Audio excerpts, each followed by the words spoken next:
అందరికీ నమస్కారం. తెలుగు కథామాలకు స్వాగతం. ప్రయాగ రామకృష్ణ గారి భారతంలో చిన్న కథలు చదువుకుంటున్నాము. ఈరోజు కథ ధర్మ నిర్ణయం. హిరణ్యాక్షుడు, హిరణ్యకశిపుడు ఇద్దరు అన్నదమ్ములు. వాళ్ళిద్దరికి ఒక గారాల చెల్లెలుంది. ఆ అమ్మాయి పేరు సింహిక.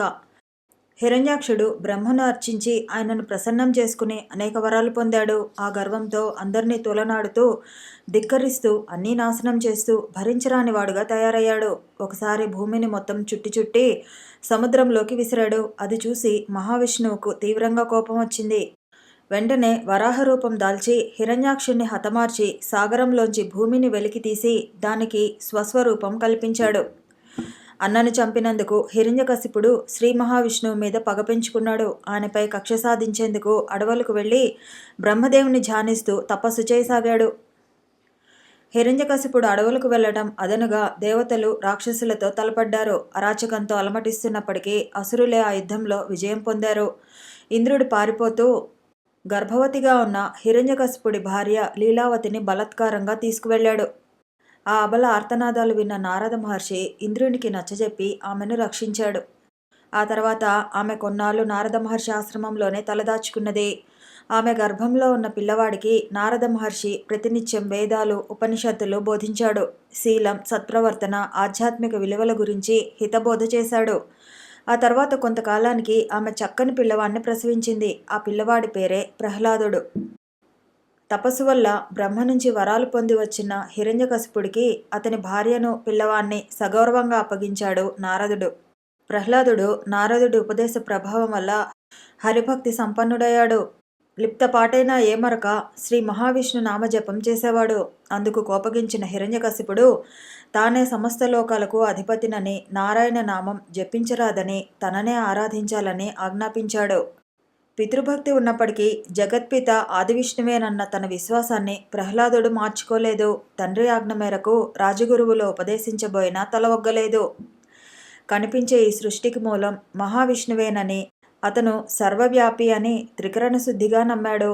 ఫలితంగా తండ్రి చేతిలో అనేక బాధలకు, హింసలకు గురయ్యాడు.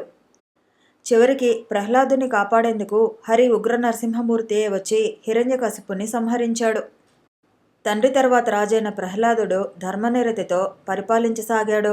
అతనికి విరోచన, కుంభ నికుంభులని 3 కొడుకులు కలిగారు. పెద్దవాడు విరోచనుడికి కూడా దైవం అంటే ప్రీతి. విరోచనుడు అంగీరసుడనే విప్రుని కొడుకు సుధన్వుడు మిత్రులు. వాళ్ళిద్దరూ కేసిని అనే అమ్మాయిని ప్రేమించారు. అసురుడు భూసురుడి కంటే గొప్పవాడని, శక్తి సంపన్నుడని, అందుకని కేసిని తననే వరించాలని విరోచనుడు వాదించాడు. విప్రుడు అందరికంటే ఉత్తముడని, అన్నీ తెలిసిన ప్రాజ్ఞుడని, అందువల్ల ఆ పిల్ల తనకే భార్య కావాలని సుధన్వుడు పట్టుబట్టాడు. అలా ఇద్దరి మధ్య మాట పెరిగింది. ప్రాణాలు తీసుకునేంత వరకు వెళ్లారు. చివరికి న్యాయం చెప్పమని ప్రహ్లాదుణ్ణి అర్థించారు. అయ్యా, నువ్వు ధర్మాధర్మాలు బాగా తెలిసినవాడవు. నీ కొడుకు ఎక్కువ గుణవంతుడో, నేను ఎక్కువ గుణవంతుడనో, కేసిని వరించదగిన యోగ్యుడు ఎవరో పక్షపాతం విడిచి చెప్పు. ధర్మం తప్పావంటే మాత్రం ఇంద్రుని వజ్రాయుధం నీ తలను ఖండిస్తుంది అని సుధన్వుడు ప్రహ్లాదుణ్ణి అడిగాడు. ప్రహ్లాదుడు ఆ వివాద వృత్తాంతమంతా కశ్యప మహామునికి విన్నవించాడు. ప్రహ్లాద, సాక్షి అయినవాడు, ధర్మదర్శి అయినవాడు ధర్మ మార్గాన్ని తప్పిచరించకూడదు.